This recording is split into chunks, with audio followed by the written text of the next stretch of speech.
Hey, what's going on, guys? Welcome back to the Dream Scott Fitness Podcast or radio show, coming to you on this Monday evening here with an episode titled 33 Ways to Stress Less. And right off the bat, you're probably asking, why 33 ways? Well, my wife is 33 years old, and she has been a stress ball most of her life. She suffers from the, perfectionism issue a lot of people out there listening have, and she's rounding 33, heading into 34, and has finally started to figure it out and started to realize that, all this stress is doing nothing but harm and doing zero good in her life. So that is why we're going to go with 33 ways to stress less. Honestly, we probably went with 26 or 67. There's a handful of ways, but I think you guys will get the gist of it here, and I'm going to give you a handful of tactics you can take with you and hopefully help you realize that all this stress is really, doing a huge harm and disservice to the happiness in your life. And a good documentary that BJ Gaddour had turned me on to was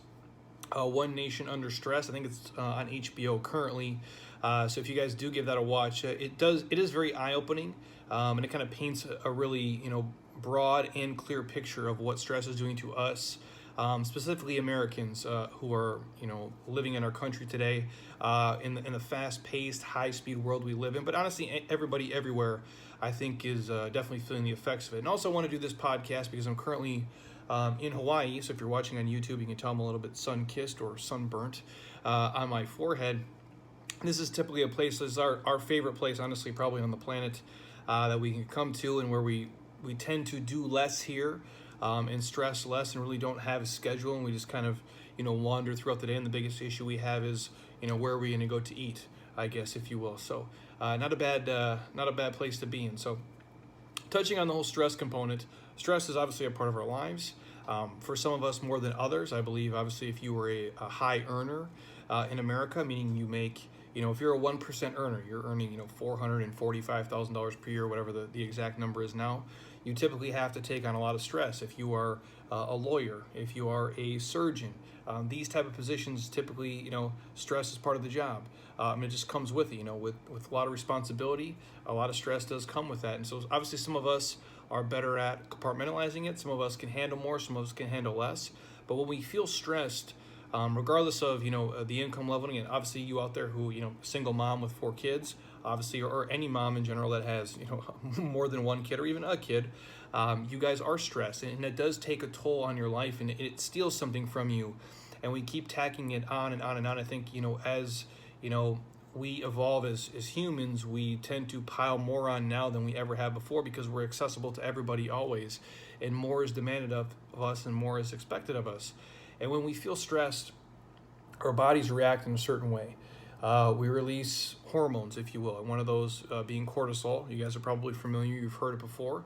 And your body goes into this kind of, fight or flight mode, which is like a built-in mechanism, which is supposed to kind of, help protect us from this impending danger. However, in the chronic cases of stress, we are experiencing this frequent release of cortisol, which then affects our health negatively in a multitude of ways, which I'll listen to. And I think this is important. If you watch the One Nation Under Stress documentary, I believe they give an example of, when we go into this fight or flight mode, which is the built-in mechanism to, protect us from this, impending danger. That is only supposed to happen very few times in our life. I don't know if they said it was like, once a month or like once every 6 months or once a year, but it was not very frequent. And what's happening to us now as humans, because of, traffic and our job and the economy, and I think a lot of it is self-inflicted, the pressures of the outside world in comparison to keeping up with the Joneses and thinking we have to be in this kind of shape, and if we post it on the internet, what will people think, and they're judging us, and all this horse shit, and thinking we have to have a 5,000 square foot house, and we also have to have 3 cars, and we have to do all these different things. Those are self-inflicted things. Yeah, that's the culture and the world that I guess we're living in now, but you don't have to participate in it. I'm here to tell you, sometimes you're choosing to take on this stress, and if you just downsize your life and live a more simple, meaningful life, you could get rid of a lot of this stress. And I've said this before, there's only so much stress I'm willing to take on personally, because I know if I take on more, it's going to negatively affect my life. And I would rather be in better shape, meaning looking and moving and feeling the way that I do now, and making, let's say, $100,000 less per year.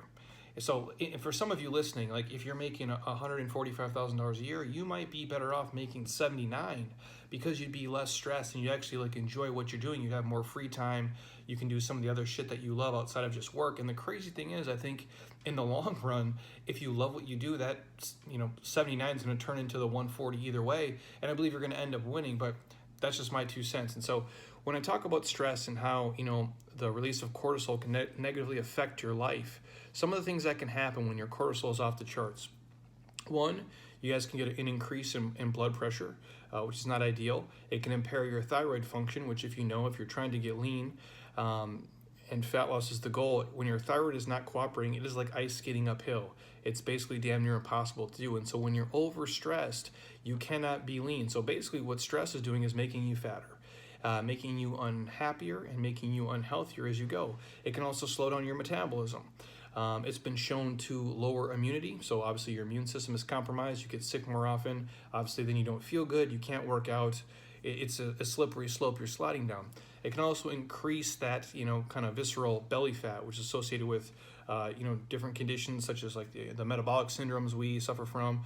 It can also cause insomnia, increase your risk of cardiovascular disease, which is a huge killer, and then also, increase, digestive issues in the body. So, and that's just like the physical responses that your body is showing, not taking into account typically when people are stressed and their hormones are going crazy, they tend to do this emotional kind of binge eating or drinking when they're under the gun, meaning people are trying to, self-medicate and self-escape through, sugar, pizza, cookies, chips, booze, and all the quote unquote comfort foods, if you will. And it's because of this, like it's vital, for us to not stress as much as we are. So if you find yourself, consistently stressed out, your body is creating this environment or like, a metabolic, atmosphere that's not friendly for fat loss. And in all reality, it's probably even causing you weight gain, which is again, then obviously perpetuating the problem, leading you into stressing more and overeating more and drinking more and trying to self-medicate and hide. And basically it's just an endless vicious cycle, if that makes sense.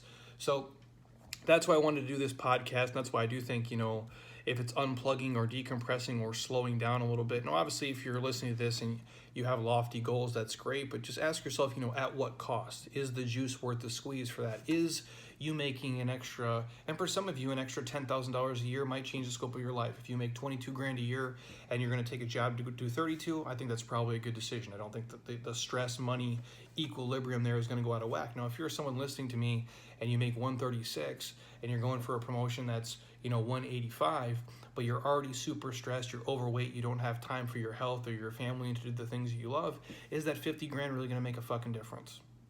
It probably isn't. So these are my 33 ways to stress less for, fat loss, weight loss, just to be healthier, happier, to move better, feel better, and overall just live a better life. Because all of the things I listed, none of you out there wants to have a slower metabolism. You don't want to have elevated blood pressure. You don't want to have a shitty thyroid. You don't want your immune system to be jacked. You for surely don't want an increase in belly fat. There's not one person out there listening who says, you know what? Yeah, sign me up for, increased belly fat. I would like to take, an extra, $20,000 a year raise in my job for more belly fat. None of you are going to make that trade-off. So again, doing these things is hopefully going to alleviate the stress in your life and have you think about it in a way that's going to bring you closer to your goals, which ultimately should just be you guys being healthy and happy, not just, getting into, I'm driving to traffic every single day for this job and I'm traveling and I'm hustling and I'm doing 97 different things that aren't really bringing me happiness. So without further delay, here are my 33 tips to stress less. Number one, you guys have to get quality sleep. The number, obviously, we've done a whole sleep podcast before, whether that's for some of you guys at 6 hours, 7 hours, 8 hours, 9 hours. I don't know how much you need individually as a person. For most of you listening, probably 7 to 9 hours is ideal. Sleeping does help remove the cortisol from your system, and the better quality sleep you get, your hormones can regulate. There's 98 million amazing things that happen when you guys do get quality rest and restorative sleep. So making sure that's a priority every single night, I think, is ideal. I think you guys, you'll feel better. Your body will recover quicker. It will heal itself. You'll look younger. You'll have more energy overall, and you'll get way more shit done. So, burning the candle at both ends is really not ideal. And being sleep deprived or saying, you're hustling and you're successful and you only sleep 2 hours a night is not a badge of honor. It's a badge of stupidity. Trust me, I thought that for many years, I can just operate on 3 hours of sleep. And the reality is I can't. A lot of times when you work those days where you're working, and I've done it before, I'm guilty of it, just like a lot of you are. I've worked, 20 hours in a day and worked out super hard. And what happens is if you do that on a Thursday, it robs you of that Friday. It really does. Even if you can gut through most of that Friday, by the end of the day, you're a walking zombie. You're making poor decisions. You can't really send emails. The fact that some days I could even drive to work, was a miracle in itself. So getting quality sleep does matter. Number two, for some of you guys, practicing yoga, I think for a lot of you can be a great way to alleviate stress. It's a time where you can block off an hour to just listen to hopefully some chill music. Have you guys essentially, to me, yoga is a sexy version of mobility, if you will. To me, I call it forced mobility. They stick you in a room, they dim the lights, they turn the heat on a little bit, they have some chill music flowing, and just you guys just kind of flow through the process, or just slow things down, just sit there and just kind of let your brain wander, if you will. For a lot of people, yoga is a great de-stressor. Number three, eat whole, healthy foods that provide your body full of energy. Obviously, this should go without saying, but the quality of the foods you eat and the closer to real they can be, the better you guys are going to feel overall. I can't stress this enough. I know people think, it's just, if you're out there listening and you don't believe that, then you've never ate, just real whole foods for probably even 3 days in a row in your life. Because even after just 3 days of eating, protein, produce, and water, you do feel a certain way. You go to the bathroom differently, you go to sleep differently, you wake up differently, you sweat differently, you smell differently. Everything in your life is better when you eat a majority of whole, real foods. Now, obviously, I'm on vacation right now and traveling. There's sometimes when you're at the airport and you're trapped in an ecosystem, even for that, half a day or one day, if I have to grab 2 or 3 things that are outside of my norm, I notice how I feel differently. I don't feel as good. I don't go to the bathroom the same. Nothing quite feels or works the same. So eating whole, nutrient-dense, organic, if you can, foods is going to help you guys stress less and feel better overall. Number 4, just having dinner, with your wife or your husband or your family or with a good friend. Just kicking back, chatting, relaxing, and just, sharing a meal together and being present, putting your phones down, just talking to each other, catching up, can be a great way to forget about all the shit that's going on in your life and just reconnect with people that you haven't connected with in a while. Number 5, watching a funny movie or TV show. As overly simplistic as that is, and I'm a creature of habit, my wife would say the same thing, I probably watch The Office almost every night before I go to sleep. And if it's not The Office, it's Parks and Recs. Because if I watch something new, I'd never be able to fall asleep. I'll stay up till 4 in the morning because I want to keep going and going, especially if it's a good show, if it's like suspenseful. But if it is something like that, it's comical, it's funny, I'll crack a smile, I'll get a laugh out of it, and it helps me fall asleep and it puts me in a good mood. It doesn't put me in a negative mind state. It's nothing serious. My brain isn't, going 1,000 miles an hour. I already know what's going to happen in the show. I can sometimes, already almost predict it, and you just have a laugh, and it's a really easy de-stressor. Number 6, listening to good music, whatever that is for you guys. For typically most of you, it's probably the more mellow and calming music, the better. Probably not Metallica or Five Finger Death Punch. But hey, if that's your jam, that's your thing. But for a lot of people, just literally, sitting on your couch, putting on music, or just on your back porch or having coffee or whatever your thing is, doing that throughout the day. Sometimes the most simplistic, basic things we forget can just chill us out. And for a lot of people, music is the answer. Number 7. Playing some old school board games, with your husband, your wife, your kids, some friends around. Whether you guys, choose to drink alcohol and do that, it's up to you. But sometimes the most basic things, and when I'm talking about board games, I mean everything from Monopoly, Life, Candyland, Chutes and Ladders. If you guys ever had Crossfire was super dope too. But all those things are super fun, and yet we get so busy in our life, we forget to do some of these most simplistic things, like just unplugging from the world for a second, putting down email and phone and text and social media, and just playing some old school board games, especially if you're a Monopoly guy and you play to win. Number 8, have sex. As simplistic as that is for a lot of people, and again, obviously, if your life is busy like mine, even my wife and I have to sometimes plan it out a day ahead of time because we'll get busy, we get tired, and we're normal humans, just like all of you guys are. And if you're not with somebody else, maybe masturbating is your thing, I don't know. All of those things when you guys can have a release of the body is a great de-stressor for a lot of people. And everybody out there listening, you're all old enough, you've all had sex before, hopefully multiple times. It's probably the greatest, stress reliever if you have some pent up, aggression or things going on in your life. It does kind of tend to, give the whole body a buzz and mellow you guys down almost instantly. Number 9, going for a walk outside, whether that be, in the city, in nature, it doesn't matter. Again, this kind of goes in the same note as, putting on music, going for a walk, putting on a podcast, going for a walk, or if you're like me right now and you're about 100 yards from the beach, just putting on your sandals or barefoot and just going for a walk along the beach. If you're lucky enough, to live on a coast or somewhere near water, whether it be a lake or an ocean, that typically tends to do it for me. And those are, again, super simplistic things. Good for you just to get some, non-fitness activity in. Walking is one of the most underrated things I think we can do for our body and health and fitness, but definitely walking is a great stress reliever. Number 10, obviously working out. Fitness, whether that be body weight workouts or you guys lifting weights or doing the things that you like to do. And I'll do a different podcast altogether, like on are you doing the wrong exercise? But I think when I say lifting weights and training, obviously I do believe fitness, is a great escape for me, especially when it's, the brainless lifting. If I just set the clock for, 5-minute blocks or 10-minute blocks, I can just kind of, go and kind of zone out and get a good sweat going. Even if I don't want to be there instantaneously, I always feel better when it's done. Whether that's on a treadmill, you guys are walking uphill, or just doing a bro workout if you guys are into, bench press and curls, the old school stuff, us young guys grew up on. I do think, fitness and working out is one of the best things out there for you to do. Number 11, laugh out loud. Literally, just having a laugh to the point of where like your stomach hurts. It's a great ab workout too.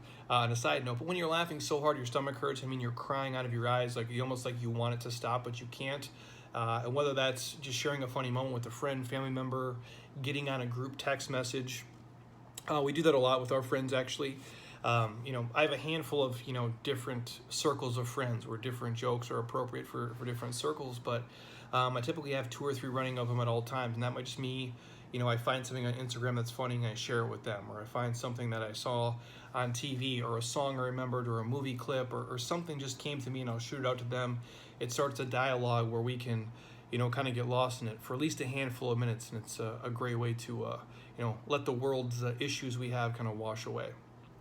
Number 12, practicing meditation. Now, I don't practice meditation in the traditional sense like most people do. I do my own, kind of mandatory minutes of mindfulness throughout the day in the way that I do it. I have my own process, which I can talk about in a different podcast altogether. My wife actually does this. One of our clients, Dave DiLorenzo, does this all the time. They'll actually take, blocks of time where they, kind of shut everybody out, whether it be in their office, in the backyard, just somewhere where they can just literally just sit and be still. And have moments of perspective and gratitude and whatever they go through in that process, whether it be even something as small as a minute, 2 minutes, 3 minutes, 5 minutes, 10 minutes of just meditating and just being mindful of the moment and where they're at can go a long way for people. I tend to do it in small gaps, so kind of throughout the day for the most basic shit. And I've shared this before. Probably the one time I really noticed it, I remember I'm in Scottsdale and it's coming to an end like summertime, which is like right now for us typically about mid-September. It's still hot, but it's getting less like an oven and more like normal life. And I remember I was putting gas in my car in the morning. It's probably like 5:30 in the morning, and it's September time, and usually it's still super hot in the morning. And I remember a cool breeze came by, and I was like, wow, this is super awesome. This is super amazing. And for about 45 seconds, I just was so grateful for that, and just my brain was just completely clear. As simple and as dumb as that sounds, just having that moment of gratitude in like a that's my instantaneous mindfulness moment of meditation, if you want. Again, obviously you can practice that for multiple minutes or whatever works for you guys in your process. Number 13, getting a massage, especially if it's like a resort type massage, Swedish deep tissue, the basic stuff, just something where they put on the music, dim the lights, it's relaxing, you actually can fall asleep. Not like the typical massages I've been getting these days where it's like they, put their elbow right up to your hamstring and glute attachment and they say bend your leg and you're almost in tears. I even joke sometimes now with some of the tissue work I get done because I have so many, little kinks in my body. I have to wear a mouth guard to go in there because I'm gritting my teeth so hard. Not that kind of massage is not what I'm talking. I'm talking about a real legit, if you're, if you get one by the ocean or by the water, even ideal if you're on vacation, or any kind of spa, a place where it's, good music, it's tranquil, it's chill, you can just relax. They work into the body. Those things are probably one of the best things to de-stress, where you can just kind of be in an environment where you're away from everything and just let that kind of seep into your body. Number 14, reading a good book. If you guys are book readers, for me, this is probably a little bit different. Again, it kind of falls in the same line as, listening to a good podcast, or listening to a good audiobook if you are, or if you're a person who can read. I read like a fourth grader, so it takes me forever, and it's probably more stressful than, less stress, unless it's like a very basic book works. But I think just, finding a spot where you guys like to chill, depending on the environment you want to be in, by a fireplace. A guy was reading next to us today, actually at the ocean, and I think he was, rather chill and relaxed. But I do think, getting lost in a good book, whether it be fiction or nonfiction, is a great way to chill out. Number 15, just play, man. And I mean play like anything you love to play. And if that's video games, respect. If it's basketball, awesome. Volleyball, golf, for a lot of people, is a great de-stressor. For me, bowling, honestly.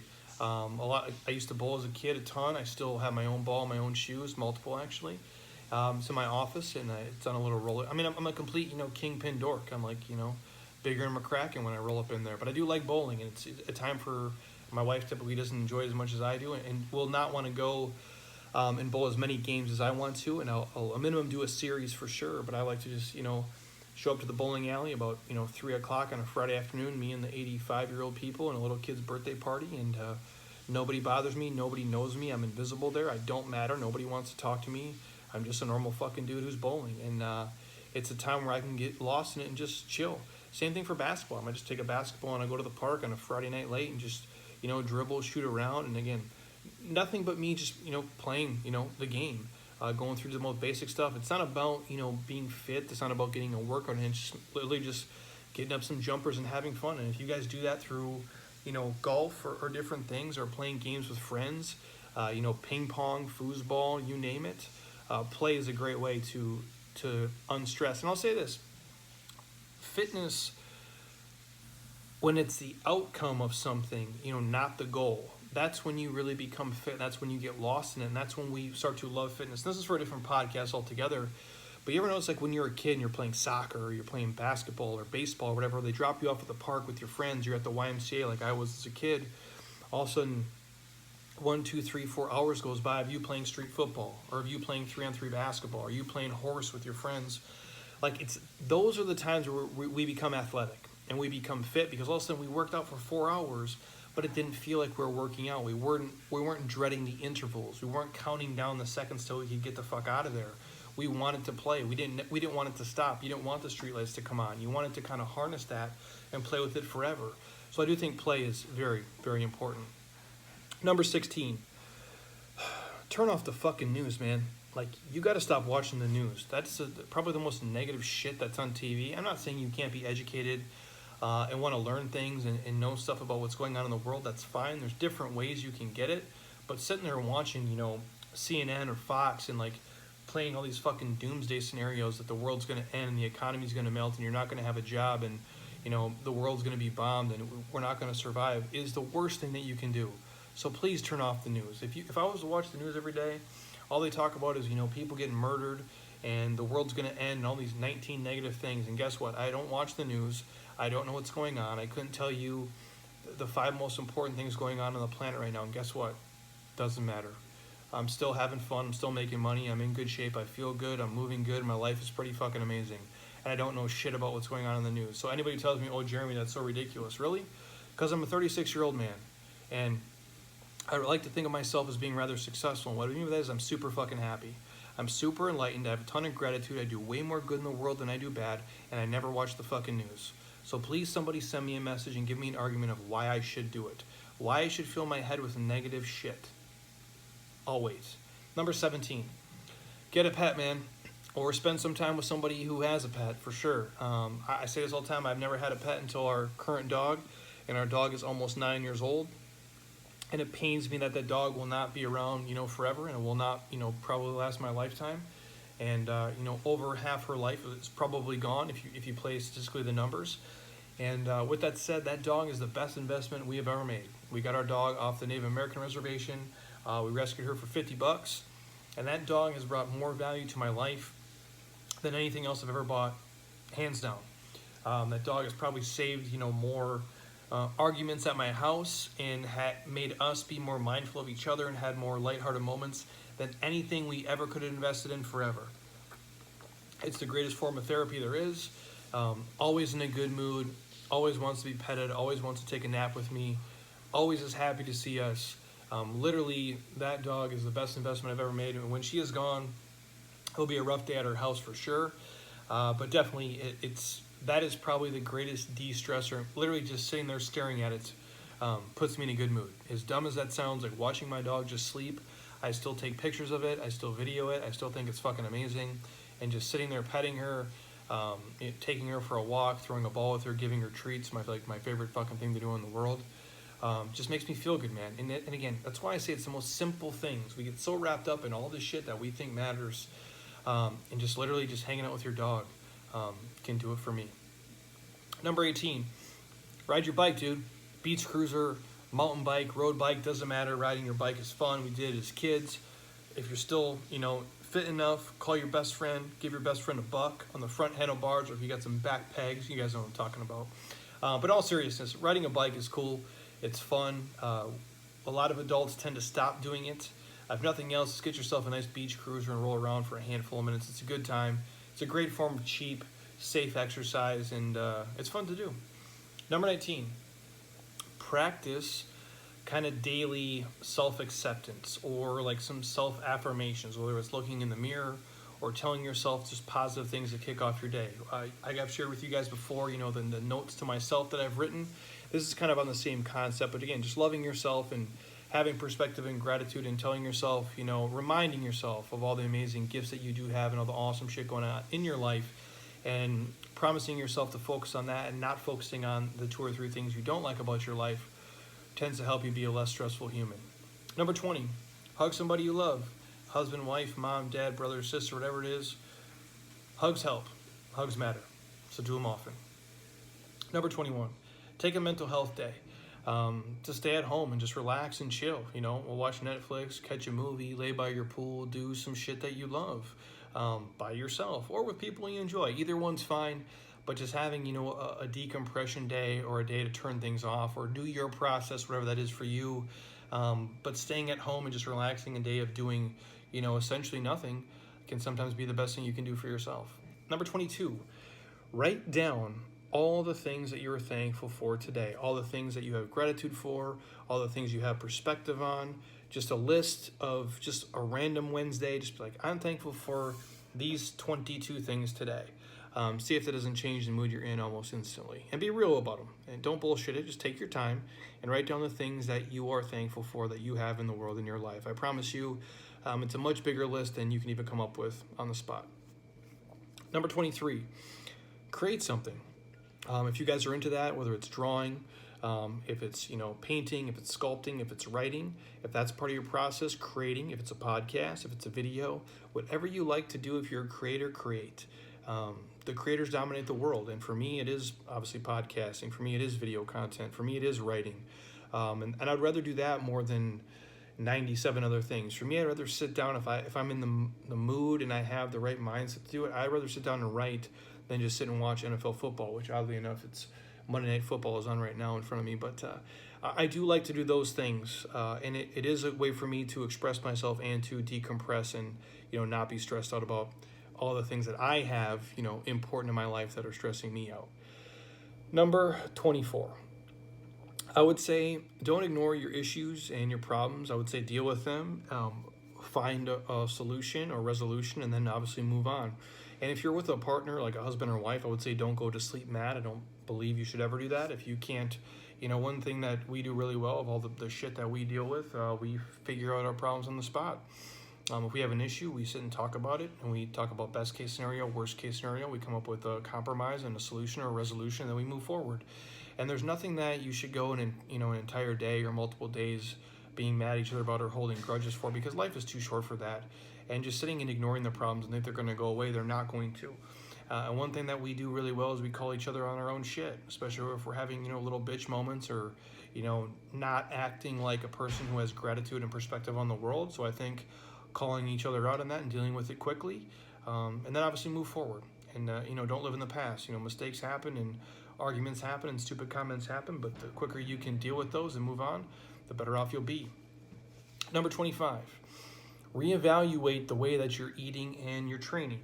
For a lot of you guys, over-exercising and under-eating can be a way that causes a lot of stress in your life, or not exercising enough and not being mindful enough of your food is another way.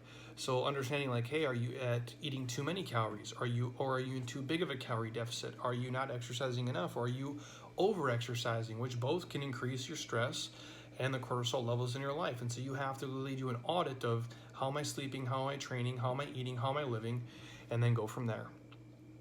Number 26, get some sun, man. Vitamin D is important, and again, it doesn't got to be a lot. I'm not telling you to, turn into a leather bag and spend 7 hours in the sun every day, but literally 10 minutes in the sun to catching some vitamin D can do a lot for your body and your life, so make that important. Number 27, for all of you people out there listening, if you are still smoking, you have to quit that shit. I really don't see how that's still a thing. Obviously, cigarettes are like $8-9 a pack. How you can afford it is insane to me that people are still that addicted to it. I understand it's an addiction, and I feel bad for you, but you gotta kick it, man. The amount of money that if you took that same amount of money and invested into like a Roth IRA or some low-cost mutual funds or like index funds, it literally would turn you into a multimillionaire. But literally, it's going up in smoke. And also on the side note, nicotine is shown to increase like the stress levels of the body, despite what you think. So an increase in nicotine in the body can increase your stress levels, even if you quote unquote feel like you're stressing less. Science would say the otherwise. Number 28. Stop being a perfectionist. You don't have to be perfect. Nobody is. The world's not. You're not. You never have been. You never will be. I'm not telling you to lower your standards, but in the same sense, I'm kind of telling you to lower your standards. If perfection is the standard you're trying to live by, you won't have a perfect body. You won't have a perfect husband, wife, kids, nothing. None of it is. We're all kind of perfectly flawed and fucked up the way that we are, and we can work to improve ourselves and change the things that we don't love, but it's never going to be perfect, man. You're not going to like every picture you take. You're not going to like every day you have. Every day at your job isn't going to be sunshine and fucking rainbows. Your kid and your husband and your wife isn't always going to be amazing to you, and it won't be, the Notebook, and everything is not a storybook ending, and that's okay. That's just called life. And the minute you can accept that and understand that the standard does not have to be perfect, your life will be less stressful, almost instantly. Number 29, smile. Just smile, man. Smile more, smile often, smile at people. Even, obviously if you're having a shitty day, roll with it. Be the stone face, resting bitch face, serial killer, murder look. That's fine too, for a day or two. But typically if you tend to smile more and smile often, it changes you. Your brain chemistry, how you feel, how people interact with you, how you interact with them, and just smiling just puts you in a good mood and tends to turn your life in the positive direction rather quickly. Number 30. If you're a dancing person, dance. And I say dance like Kevin Bacon in Footloose.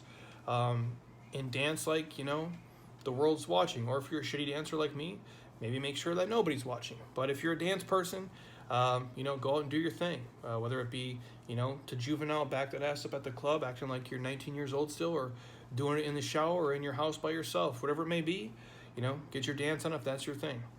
Number 31. Taking a legit hot bath or a hot shower or jumping in a spa somewhere you can relax and just shut out the world, no music, no noise. For me, that tends to do it, man. Sometimes that's my moments of mindfulness and just being able to hang out and I take a bath or a shower and just chill for 10-15 minutes and then kind of get on with my day, and I can kind of just wash away the stress of the world, if you will. Number 32, surround yourself with positive people. I can't say this enough, and this is everything, and this is the game, and it always has been and always will be. The circle of people you have in your life can either stress you the fuck out or can lead you to a life of gratitude, perspective, and much less stress than you're going to have. If you're around people who are negative and they're always on high alert and they're complaining and they don't have perspective and they're stressed about everything, they're going to stress you out just by the way that they act. And the people who are always anxious and they're running around and they're high strung and they just can't just chill and they can't be mindful and they can't, step away from the shit for a second, those people bug me the fuck out and I can't be around them. And when I'm around people who do that, I tell them like, hey man, you can't do that around me.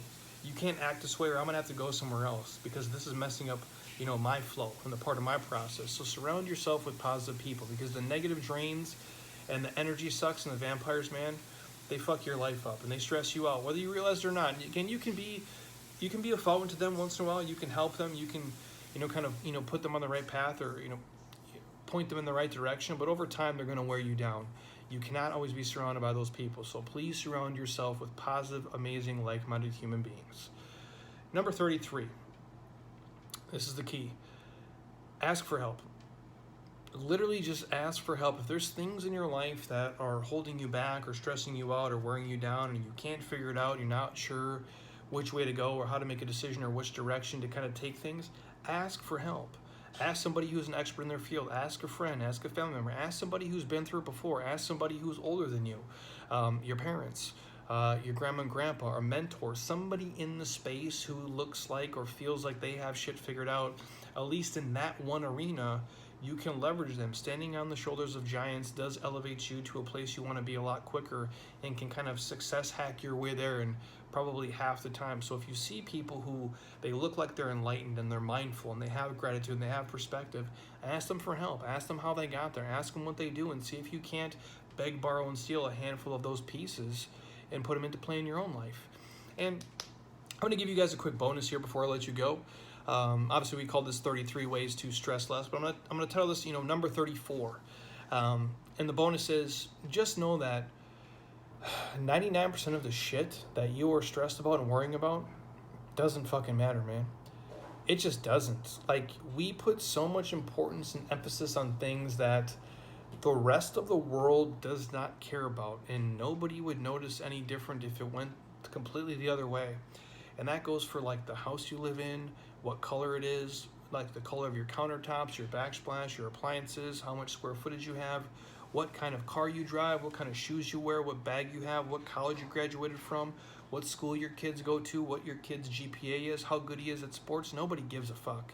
And I don't mean to say that in a negative way. I know it's super important to you in some aspect, and that's fine. And if you're happy with it, then please put the importance on it. But if it's causing you stress, and it's leading you down a path of comparison and negative shit, stop doing that because nobody else cares. Like, and I always give this example. Prince died a couple years ago. Prince, like Purple Rain, Prince. I'm from Minnesota, so obviously I always use Prince as the example. Prince died, and we cared for like a day. And then we all moved on, and even that day, I still went to work. I still paid bills. I still put gas in my car. I did all my normal life shit. And yeah, it's like I thought about it, but 2 days later, I didn't think about it. I didn't give a shit. And that's Prince. And you guys aren't Prince. So to think that your life is so important and that all these things matter and that the world is judging and that the world cares, they don't. And even if everybody in the world, first of all, everybody in the world doesn't know you. And they don't give a shit about what's going on in your life because they're so busy in their life, they don't have time to really be concerned about your shit. And if they are, that's their problem and they're fucked because you can't control their opinion anyway. So even if the entire world was watching you, you're on a Super Bowl commercial and they're watching your life unravel and they're like, wow, that's really crazy. That person's life sucks. You can't control their opinion anyway. So why would you sit and worry about it? So the takeaway is just know that 99% of the stuff that you're worried about and that you're stressed about will not matter in a week, a month, 5 years, or 10 years. And your legacy on this earth is not defined by all the things that you are putting importance on. And for a lot of people, that's how much money I make, or that's if I have six-pack abs, or it's my job title, and it's 97 other things that you think are super important. If it's bringing you happiness, then please put your time into them and please worry about them. But if they're stressing you out and causing you pain and agony and despair and giving you a feeling of anxiety and sadness, let that shit go because I'm here to tell you one more time, 99% of that stuff does not matter today, tomorrow, and it never will. And none of us really care because at the end of the day, if you really reverse engineer, we're all so busy with our own lives, we don't really have time to care what everybody else is doing in their life. And the last example I can give that is like when you're at the airport And I say this too, like when people's flights are delayed and they're trapped, like I hear the stories, I'm like, man, that sucks.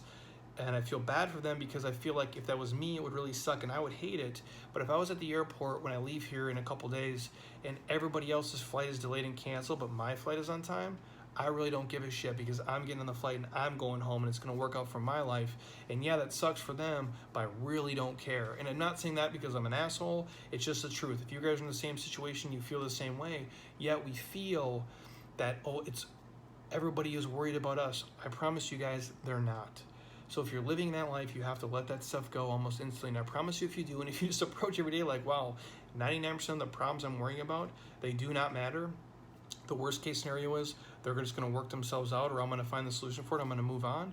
You'll be in a less stressful place almost instantly. So hopefully you guys enjoyed that, my quick rant on 33 ways to stress less, especially if you guys are trying to be the healthiest, happiest, fittest version of yourself, and especially if fat loss is the goal. And you're trying to be leaner, you're trying to look the way that you want. Doing these things of overanalyzing your life and comparison and stressing about all these arbitrary goals and things that you think really matter are actually pulling you further away from the goal of you looking, moving, and feeling the way that you want to, not just physically, but also mentally, spiritually, and emotionally as well. And so the less stress you can have in your life, I think the better. And if you put together this list, you don't have to do all 33. Some of you guys can, but the ones that really resonate with you, the ones that you know you can implement almost instantly, the ones that you know you need to implement because you're guilty of doing these, I promise you if you can make a seismic shift in these habits, and it might not happen in a day, in a week, or a month, but if you slowly integrate them into your life, you're going to be less stressed, and what you'll find is you're going to be healthier, you're going to be happier, and in the long run, you're going to look and feel the way that you ultimately want to. And what you realize is it wasn't just about macros and a specific workout, is because you were stressing and causing yourself to be in an atmosphere and a metabolic environment that was conducive to not losing weight but actually gaining weight, and not losing fat but actually gaining fat.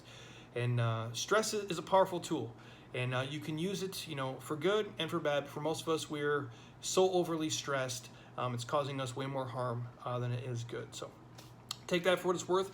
Anything else you guys want to hear on the podcast, shoot me a message, send me a DM. I'm happy to record it if I can speak on it. I'm going to try to get my wife on the podcast maybe tomorrow or the next day. We might do an episode. I have like a 65 kind of speed question episode, which would be kind of fun. I'm going to take guests through, but I'll be the first, obviously, beta person as that as well. Kind of like our 21 question series, but kind of just more fun riff stuff. And I have one I want to do maybe what it's like being married to, a business owner, entrepreneur, and fitness professional, kind of all wrapped up into one. You can hear my wife's take on that and how we kind of navigated it for the last decade plus. I think for a lot of you guys, you get a lot of value out of it. Even if you aren't, an entrepreneur, you own your own business, or a fitness professional, just being a married couple in general, I think you'll hear kind of our story and the things that are relatable, and maybe some tidbits you can take with you guys, and nothing else, probably some funny stories you can relate to along the way. So if you're on iTunes right now, stop. Don't be a lazy ass. Open up your iTunes, or if you're on your iPhone, open up the podcast app, or on your Mac or iPad, and go to the Jeremy Scott Fitness Podcast app. Click 5-star review if you dig it. Write a comment. It could be the most basic thing. Say, hey, Jeremy, love the podcast. Thank you. Obviously, you guys writing that is kind of the oxygen that keeps me breathing and keeps these podcasts firing out. And obviously, selfishly, the reviews and the comments do let us climb up the rankings of iTunes as well. Or if you're on Spotify, Google Play, or Anchor too, you guys obviously can find us there. But if you're on iTunes, drop the 5-star, leave the review. I truly would appreciate it. And I will talk to you guys soon. So until next time, eat well, train hard, be nice to people, and please keep doing shit you love with people you enjoy, because your life is too short not to. And stop stressing over stupid shit. I promise you guys, 99% of it does not matter. And if you can let it go, you'll be healthier, happier, you'll move better, and you'll feel better almost instantly. I'll talk to you guys tomorrow. Peace.